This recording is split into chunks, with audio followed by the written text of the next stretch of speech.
Pada bulan Maret 2021, aku bertanggung jawab atas pekerjaan video. Awalnya, aku merasa memiliki banyak kekurangan.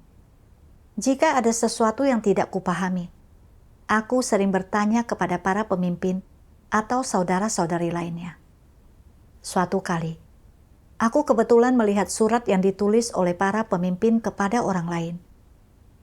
Surat itu mengatakan bahwa meskipun aku belum lama melaksanakan tugas ini, aku memiliki kualitas dan kemajuanku dalam membuat video relatif cepat. Aku adalah kandidat yang cocok untuk dibina. Surat itu juga menyebutkan masalah yang dialami saudara-saudari lainnya. Aku adalah satu-satunya orang yang dipuji. Sikap hatiku samar-samar mengalami beberapa perubahan halus. Aku merasa bahwa aku lebih baik daripada saudara-saudari yang lain. Dan terlebih lagi, aku adalah seorang pengawas. Jadi, di masa depan, jika mereka mengajukan pertanyaan tentang teknik video, aku harus mampu menjawabnya. Suatu kali, kami sedang mendiskusikan pekerjaan. Seorang saudari mengajukan pertanyaan, tetapi aku tidak dapat menjawabnya. Aku berpikir, jika aku mengatakan bahwa aku tidak tahu cara melakukan ini, dan aku tidak mengerti, apakah mereka akan meremehkanku? Apakah mereka akan berpikir, aku tidak istimewa dan tidak benar-benar lebih baik dari mereka? Jadi, aku bertanya kepada saudara-saudari lain, apakah mereka punya ide? Ketika saudara-saudariku sedang membicarakan pendapat mereka sendiri, aku buru-buru mencari materi. Ketika mereka selesai berbicara, aku kemudian menambahkan beberapa solusi yang belum mereka sebutkan. Begitu aku selesai berbicara, beberapa saudari berkata, "Jika kami tidak mendiskusikan ini denganmu, kami benar-benar tidak akan memahami aspek ini. Begitu kau mendiskusikannya dengan kami merasa jauh lebih jelas." Kemudian, setiap kali ada yang punya masalah atau kesulitan, mereka ingin mendiskusikannya denganku. Aku sangat senang. Aku berpikir, mereka semua mengagumiku sekarang. Mereka pasti berpikir bahwa aku adalah pengawas yang kompeten. Aku harus bekerja dengan baik. Aku tidak boleh gagal. Suatu kali, seorang pemimpin meneruskan sebuah video kepadaku. Video itu dibuat oleh saudari Sioran, dan ada beberapa masalah di dalamnya. Para pemimpin khawatir keterampilan teknis Sioran tidak cukup baik untuk mengedit video itu. Jadi mereka memintaku untuk mengeditnya bersama dia. Ketika aku melihat masalah dalam video itu, aku punya beberapa ide untuk pengeditan. Namun, aku tidak terlalu menguasai beberapa teknik dan benar-benar tidak tahu cara mengeditnya dengan baik. Aku berpikir, jika aku tidak mengeditnya dengan baik, apa yang akan para pemimpin pikirkan tentangku? Sebelumnya, mereka memiliki kesan yang sangat baik tentangku. Jika aku tidak dapat mengedit video ini dengan baik, akankah para pemimpin berpikir bahwa aku tidak terampil dan tidak sebaik seperti yang mereka bayangkan? Ini tidak boleh terjadi. Aku tidak boleh meninggalkan kesan seperti ini pada para pemimpin. Saat itu, aku berpikir, lagi pula, video ini dibuat oleh Sioran. Mengapa tidak meminta Sioran mengeditnya sendiri? Jika video ini tidak diedit dengan baik, itu adalah masalah dia. Jika nanti para pemimpin menanyakan itu, aku akan bilang saja bahwa ada pekerjaan penting lain yang harus kulakukan. Namun, Sioran tidak tahu cara mengedit video itu dan meminta pendapatku. Aku berpikir, jika aku mengatakan bahwa aku tidak menguasai teknik yang terlibat dalam video ini, apa yang akan Sioran pikirkan tentangku? Apakah dia akan berpikir bahwa aku adalah pengawas, tetapi bahkan tidak bisa melakukan ini? Agar saudariku tidak tahu apa yang ada di pikiranku, aku hanya menyebutkan ide-ideku tentang bagaimana aku akan mengeditnya. Aku hanya menyinggung sekilas cara mengoperasikan aspek teknis tertentu. Melihat wajah bingung Xiaoran, aku tidak berani bertanya lebih jauh. Aku takut jika aku bertanya lebih banyak, lalu dia mengajukan pertanyaan lain yang tidak bisa kujawab. Aku tidak akan tahu harus berbuat apa. Aku hanya menyuruhnya untuk sering berdoa kepada Tuhan dan mengandalkannya. Kemudian, Xiaoran masih tidak bisa mengedit. Tidak ada jalan lain. Aku hanya harus memberanikan diri dan mengedit video itu bersamanya. Agar Xiaoran tidak tahu bahwa aku tidak mengerti cara melakukannya. Aku diam-diam memeriksa sumber daya dan melihat tutorial. Aku begitu sibuk hingga merasa pusing. Otakku terasa penuh dan hatiku sangat lelah. Pada akhirnya, pengeditan video ini tertunda hampir sebulan sebelum selesai.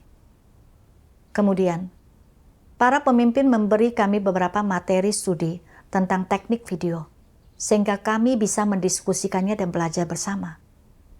Aku belum pernah mengenal teknik video baru semacam ini sebelumnya, dan aku tidak memahami beberapa materi studi. Namun, aku tidak mau membuka hati kepada saudara-saudariku dan mendiskusikan ini. Akibatnya, aku harus berusaha makin keras untuk membaca materi studi tersebut.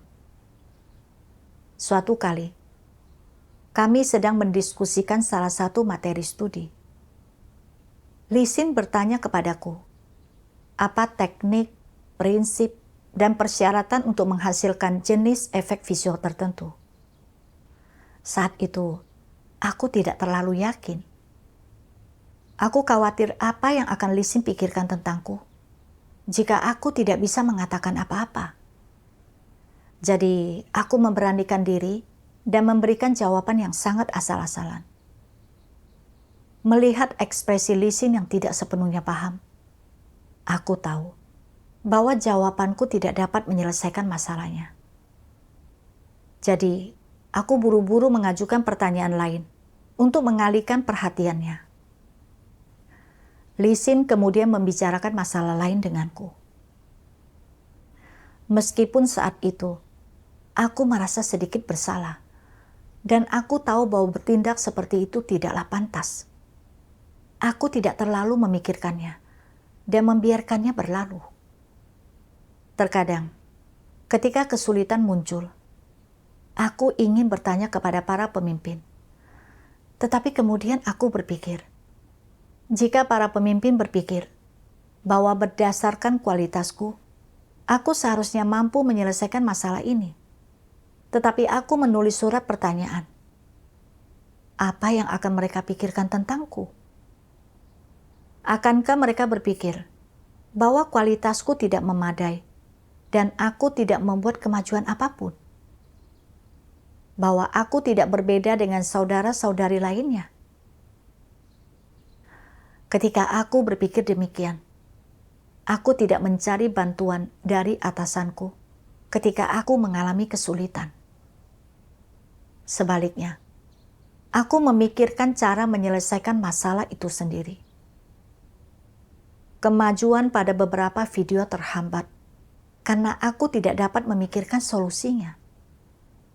Hidup dalam keadaan ini membuatku merasa sangat putus asa. Seperti aku telah ditinggalkan oleh Tuhan. Tidak ada terang ketika aku membaca firman Tuhan. Dan terkadang, hatiku merasa begitu tertekan, sehingga aku ingin menangis. Aku ingin membuka diri kepada saudara-saudariku dan bersekutu tentang keadaanku. Tetapi kemudian aku berubah pikiran. Mereka semua memiliki banyak kesulitan dalam tugas mereka. dan mereka semua merasa sedikit negatif. Jika aku juga negatif, bukankah mereka akan menjadi lebih negatif lagi? Aku adalah pengawas. Aku adalah kepala tim ini. Orang lain boleh negatif, tetapi sebagai pengawas, aku harus bertahan tidak peduli kesulitan apapun yang kutemui. Ketika aku berpikir seperti ini, kata-kata itu tidak bisa keluar dari bibirku. Aku harus memaksakan diri untuk melontarkan beberapa kata dan doktrin untuk menyemangati mereka. Tetapi bahkan bagiku itu terdengar hambar. Saat itu, hatiku pedih. Dan aku merasa bahwa melaksanakan tugas ini terlalu sulit. Terkadang, aku menangis ketika sedang mengendarai sepedaku. Dan terkadang, ketika mengunjungi saudara-saudari di rumah mereka, aku masuk ke kamar mandi dan menangis. Setelah selesai menangis, aku menyeka air mataku dan bercermin. Ketika aku keluar lagi, aku memaksakan diri untuk berpura-pura, seolah tidak terjadi apa-apa. Saat itu, aku terus-menerus menekan keadaan dan kesulitanku. Hatiku sangat putus asa. Aku tidak tahu hidup dalam watak rusak apa yang menyebabkan hal ini. Suatu hari di bulan Maret 2022, datang sepucuk surat dari para pemimpin, menanyakan alasan pasti mengapa tugasku tidak membuahkan hasil untuk waktu yang lama. Apakah aku menempuh jalan yang salah? Setelah itu, barulah aku mulai merenungkan diriku sendiri. Dalam benakku, aku berulang kali memutar kembali setiap adegan yang telah terjadi sejak aku menjadi pengawas. Satu kata muncul di benakku, kepura-puraan. Kemudian, aku membaca firman Tuhan ini. Tuhan Yang Maha Kuasa berfirman, ada masalah umum dalam watak rusak manusia, masalah umum yang ada dalam kemanusiaan semua orang, masalah yang paling parah. Masalah umum ini adalah bagian paling fatal dan terlemah dari kemanusiaan mereka, dan dalam esensi natur mereka, ini adalah hal tersulit untuk digali atau diubah. Masalah apakah ini? Masalah ini adalah bahwa manusia selalu ingin menjadi orang yang luar biasa, manusia super, dan orang yang sempurna. Manusia itu sendiri adalah makhluk ciptaan. Mampukah makhluk ciptaan mencapai kemahakuasaan? Mampukah mereka mencapai kesempurnaan dan keadaan tanpa celah? Mampukah mereka mencapai kemahiran dalam segala sesuatu, memahami segala sesuatu, mengetahui yang sebenarnya tentang segala sesuatu, dan cakap dalam segala sesuatu? Mereka tidak mampu. Namun, di dalam diri manusia, ada watak-watak yang rusak dan kelemahan yang fatal. Begitu mereka mempelajari sebuah keterampilan atau profesi, manusia merasa bahwa mereka cakap, bahwa mereka adalah orang-orang yang memiliki status dan nilai, dan bahwa mereka adalah para profesional. Betapapun tidak istimewanya mereka semua ingin mengemas diri mereka sebagai tokoh terkenal atau individu luar biasa, mengubah diri mereka menjadi selebritas kecil, dan membuat orang berpikir bahwa mereka sempurna dan tanpa cacat, tanpa kekurangan sedikit pun. Di mata orang lain, mereka ingin menjadi terkenal, berkuasa, atau tokoh yang hebat, dan mereka ingin menjadi perkasa, mampu melakukan apa saja, tak satu pun yang tidak mampu mereka lakukan. Mereka merasa bahwa jika mereka mencari bantuan orang lain, mereka akan terlihat tidak mampu, lemah, dan lebih rendah daripada orang lain, serta orang-orang akan memandang rendah mereka. Karena alasan ini, mereka selalu ingin berpura-pura. Ada orang-orang yang, ketika disuruh melakukan sesuatu, berkata mereka tahu bagaimana melakukannya, padahal sebenarnya mereka tidak tahu. Setelah itu, diam-diam mereka mencari tahu tentang hal tersebut dan mencoba mempelajari bagaimana melakukannya, tetapi setelah mempelajarinya selama beberapa hari, mereka tetap tidak mengerti cara melakukannya. Ketika ditanya sudah sampai di mana mereka dalam pekerjaan itu, mereka berkata, "Segera selesai." Namun, di dalam hati mereka berpikir, "Itu masih jauh dari selesai. Aku tidak tahu harus bagaimana. Aku tak tahu harus berbuat apa. Aku tak boleh membongkar rahasiaku ini. Aku harus terus berpura-pura. Aku tak boleh membiarkan orang melihat kekurangan dan kebodohanku. Aku tak boleh membiarkan mereka memandang rendah diriku." Masalah apa ini? Ini adalah kehidupan bagai neraka karena berusaha mempertahankan reputasi dengan segala cara. Watak macam apa ini? Kecongkakan orang semacam itu tidak mengenal batas. Mereka telah kehilangan seluruh nalar mereka. Mereka tidak ingin menjadi seperti orang lain.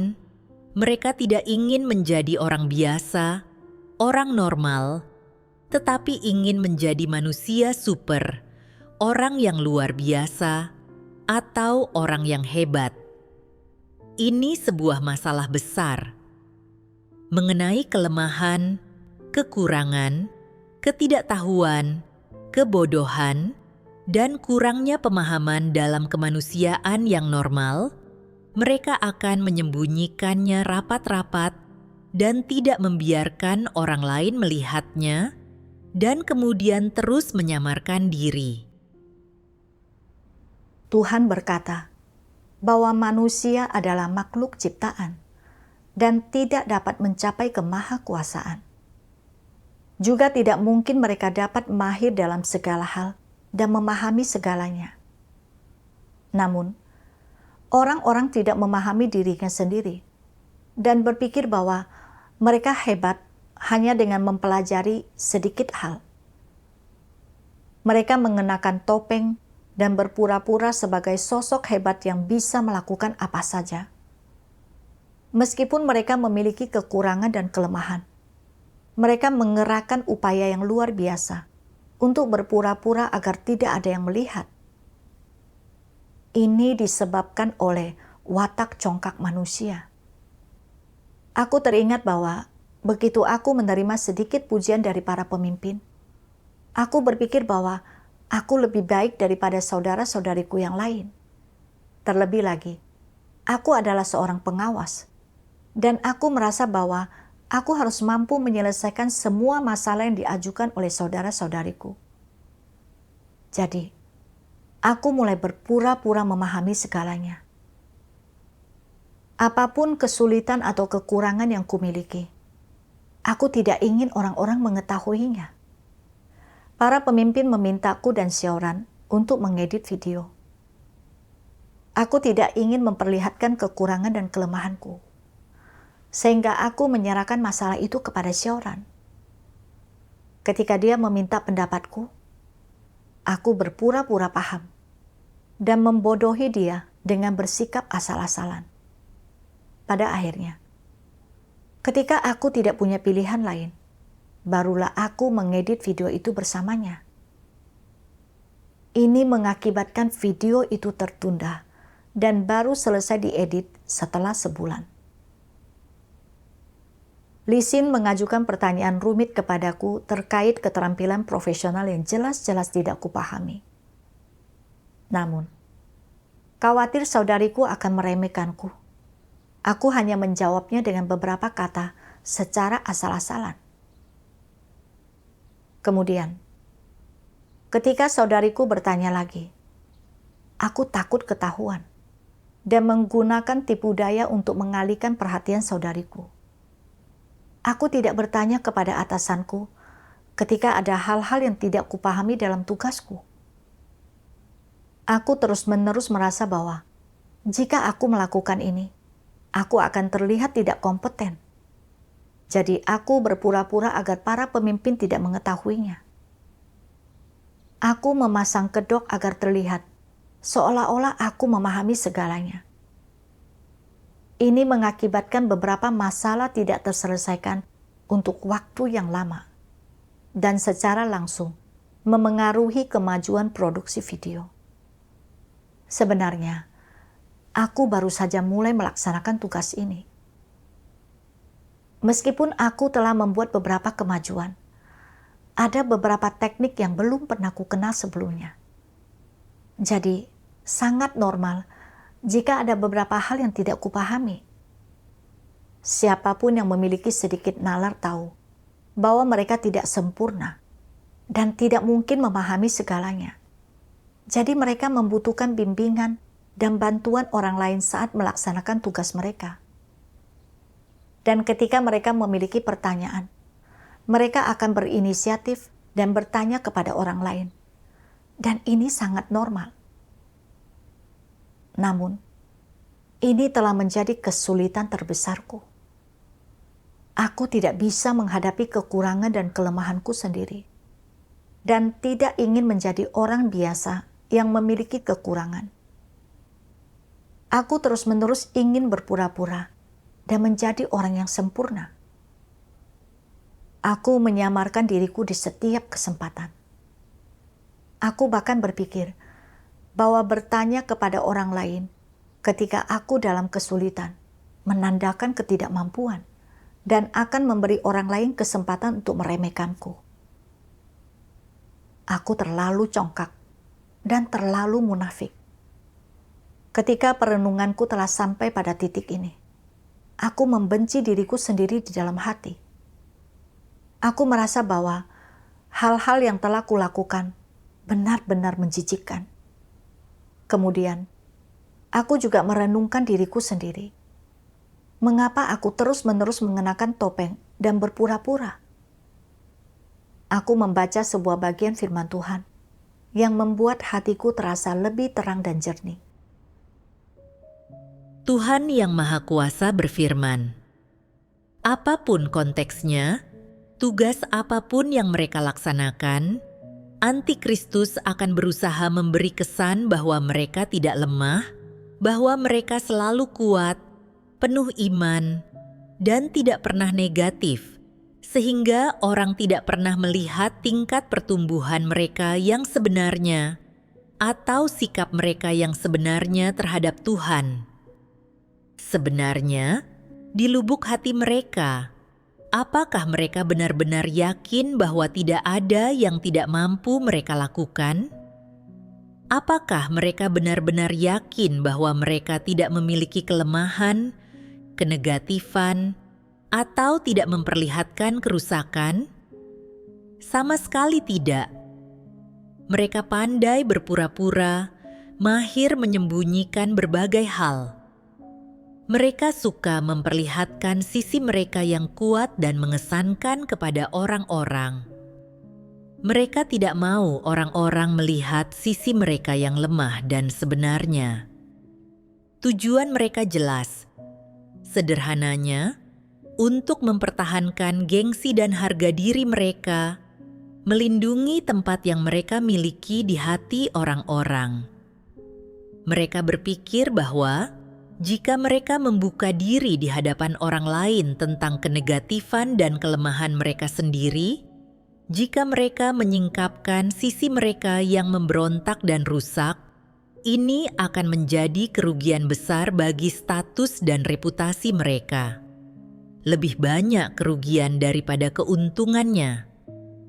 Jadi mereka lebih memilih mati daripada mengakui bahwa mereka mengalami saat-saat ketika mereka lemah, memberontak, dan negatif. Jika suatu hari semua orang melihat sisi mereka yang lemah dan memberontak, ketika orang melihat bahwa mereka rusak dan sama sekali belum berubah, mereka akan tetap berpura-pura.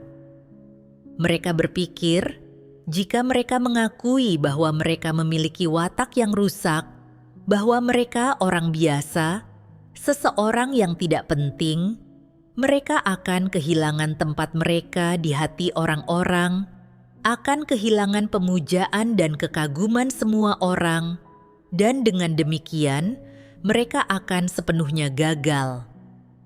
Jadi, apapun yang terjadi, mereka tidak akan membuka diri kepada orang-orang. Apapun yang terjadi, mereka tidak akan memberikan kekuasaan dan status mereka kepada orang lain. Sebaliknya, mereka berusaha sekuat tenaga untuk bersaing dan tidak akan pernah menyerah. Antikristus menggambarkan diri mereka sebagai orang yang teguh, berkemauan keras, dan mampu meninggalkan dan menderita sebagai orang yang tanpa cela dan tanpa kekurangan atau masalah. Jika seseorang menunjukkan kerusakan dan kekurangan mereka, memperlakukan mereka secara setara, sebagai saudara atau saudari yang normal, dan membuka diri serta bersekutu dengan mereka, bagaimana mereka memperlakukan masalah itu? Mereka berusaha keras untuk membela dan membenarkan diri mereka sendiri, untuk membuktikan bahwa mereka benar, dan pada akhirnya membuat orang melihat bahwa mereka tidak memiliki masalah dan bahwa mereka adalah orang yang sempurna dan rohani. Bukankah semua itu adalah kepura-puraan? Siapapun yang menganggap diri mereka tanpa cela dan kudus, semuanya adalah penipu. Mengapa kukatakan semuanya adalah penipu? Katakan kepadaku, adakah orang yang tidak bercela di tengah manusia yang rusak?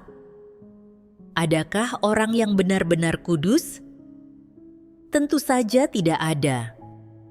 Bagaimana mungkin manusia dapat tidak bercela, sedangkan mereka telah dirusak sedemikian dalamnya oleh iblis, dan selain itu, mereka tidak memiliki kebenaran dalam natur mereka?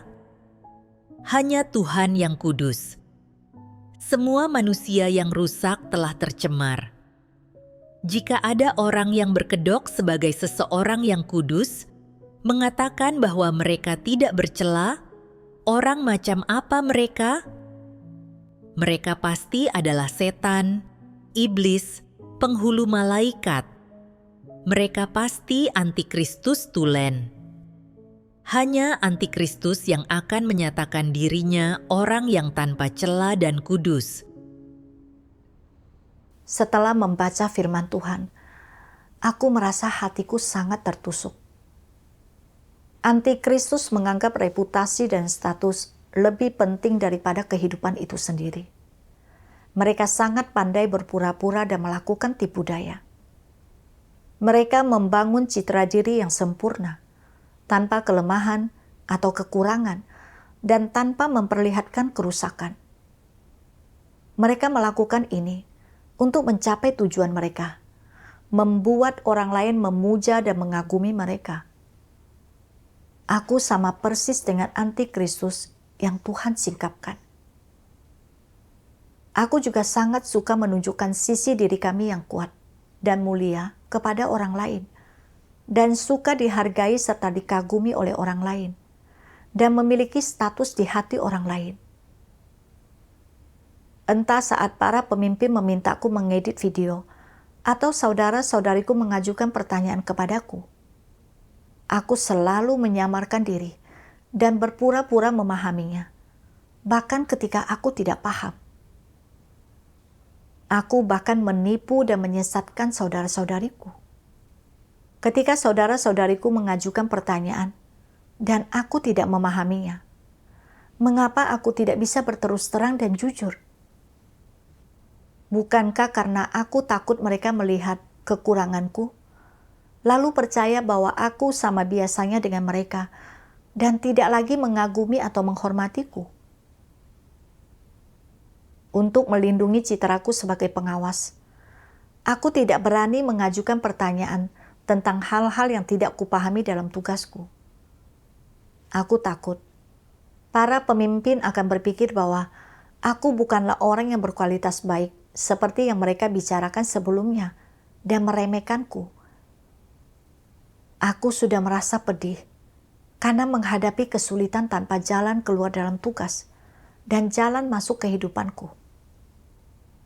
Tetapi aku lebih memilih menangis diam-diam sendirian daripada memperlihatkan kenegatifan dan kelemahanku kepada orang lain. Aku sangat takut saudara-saudariku melihat tingkat pertumbuhan serta kualitasku yang sebenarnya dan tidak lagi mengagumiku. Aku benar-benar terlalu munafik dan terlalu ahli dalam berpura-pura. Semua manusia ciptaan memiliki kekurangan dan kelemahan. Namun, aku tidak bisa menerima ketidaksempurnaanku sendiri dan berpura-pura untuk menyembunyikan semua kekurangan dan kelemahanku. Aku terus-menerus memakai topeng penyamaran dan berpura-pura selalu kuat dan penuh iman. Tujuanku dalam hal ini adalah untuk memiliki status di hati orang lain dan membuat orang-orang mengagumi serta menghormatiku. Sepanjang hari, aku memeras otakku memikirkan reputasi dan statusku sendiri, mengkhawatirkan keuntungan dan kerugian, tetapi aku lesu dalam hal pekerjaan yang benar-benar menyangkut tugas utamaku. Aku tidak bisa melakukan pekerjaan nyata. Karena aku takut akan kehilangan muka jika aku tidak dapat mengedit video dengan baik. Aku menunda dan tidak berani mengeditnya. Ini memengaruhi kemajuan pekerjaan video. Sebagai seorang pengawas, pekerjaan utamaku adalah menyelesaikan berbagai masalah yang muncul saat melaksanakan tugas bersama saudara-saudariku dan memastikan bahwa pekerjaan video mengalami kemajuan dengan lancar. Namun, aku tidak memenuhi tanggung jawabku sendiri dan terus-menerus berpura-pura.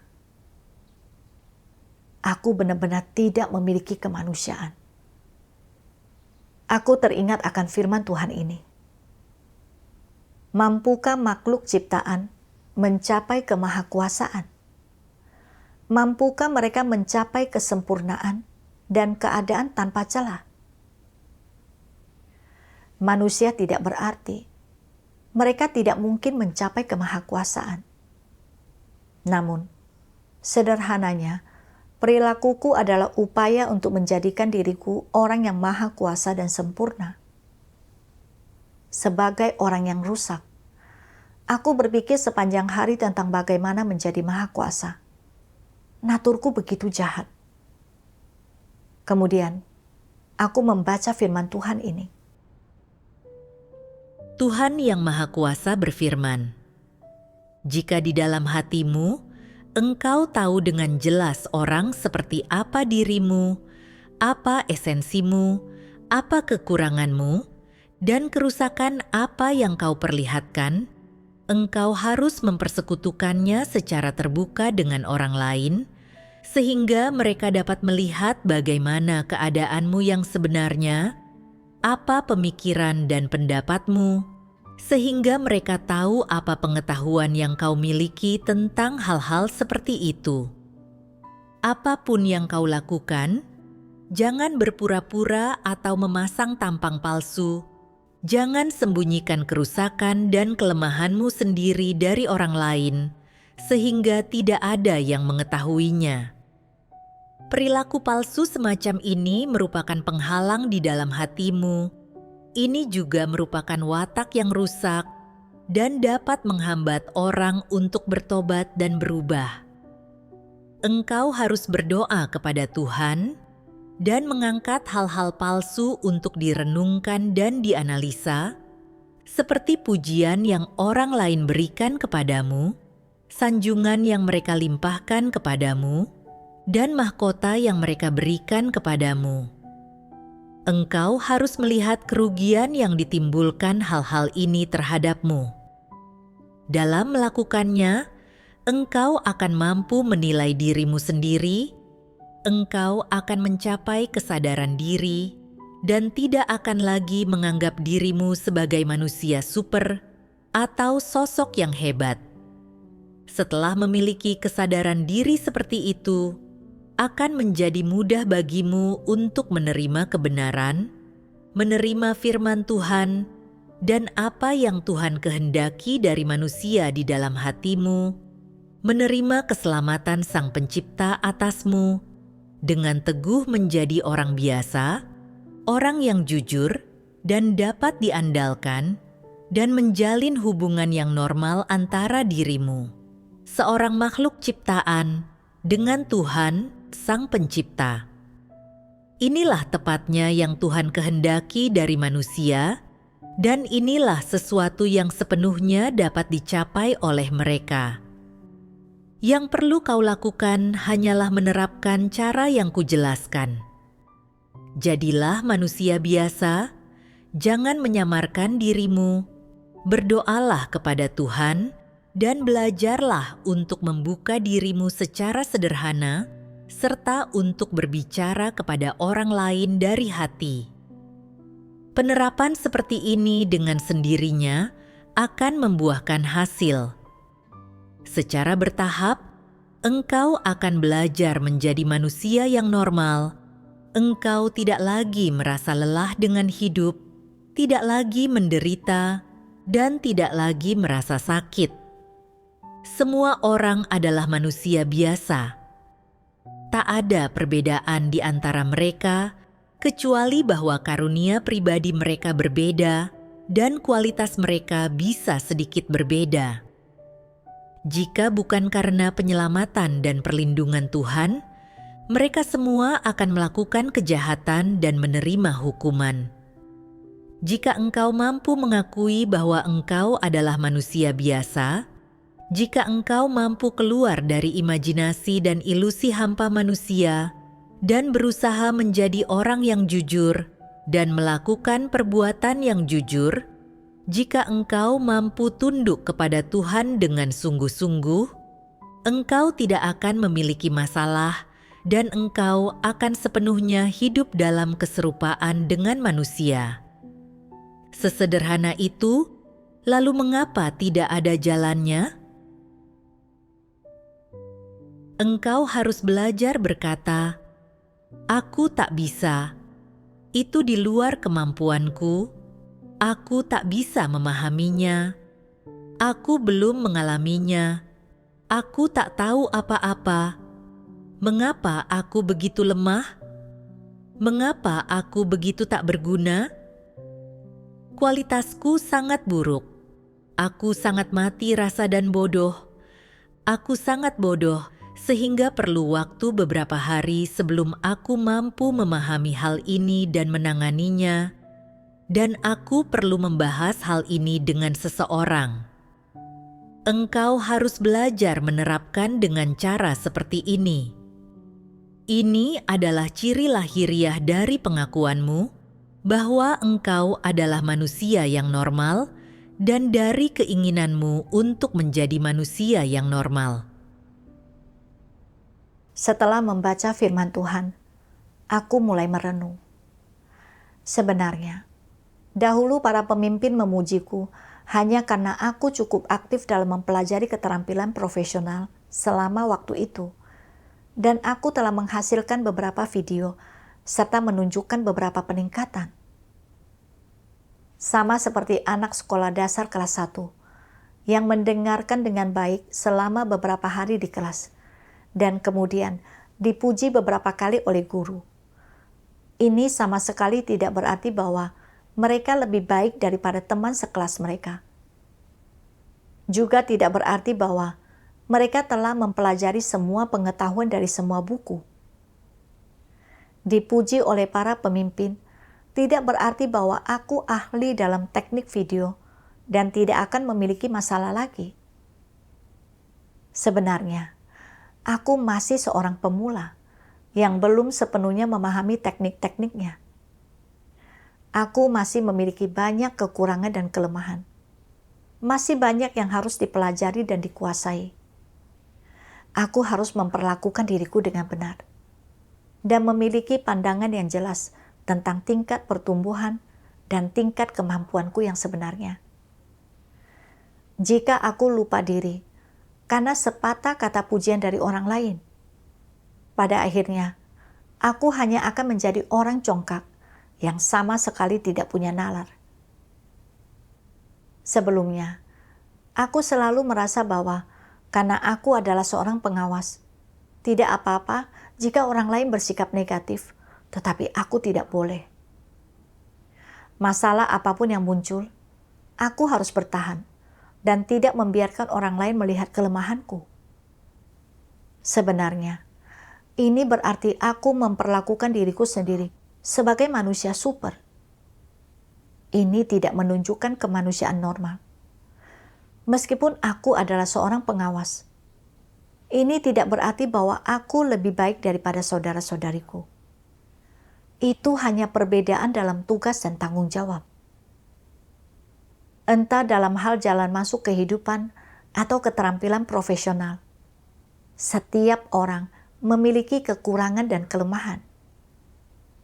Sangat normal jika aku tidak dapat memahami atau mengerti beberapa masalah.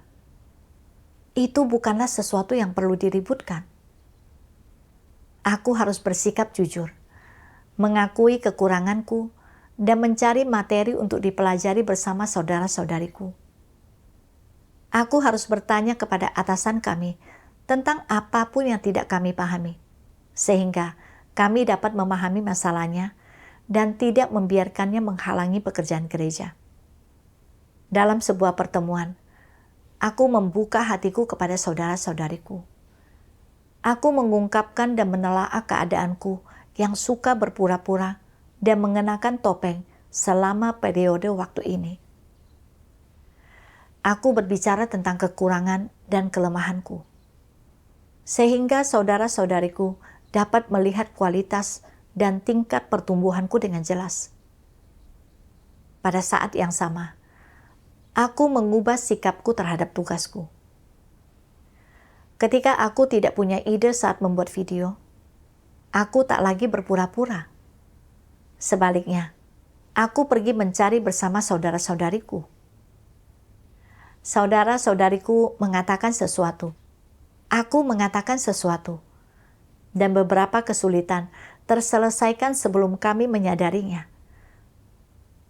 Ketika aku melepaskan topeng kepura-puraanku, aku merasa santai saat melaksanakan tugasku. Aku tidak merasa begitu tertekan atau pedih. Suatu kali, seorang saudari bertanya kepadaku, bagaimana cara menghasilkan format video baru.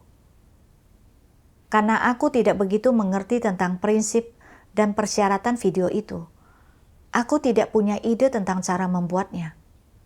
Aku berpikir, jika aku mengatakan bahwa aku tidak memahaminya, lalu apakah saudariku akan berpikir, bagaimana aku bisa menjadi pengawas, padahal pengetahuan profesional ini saja tidak mampu kupahami?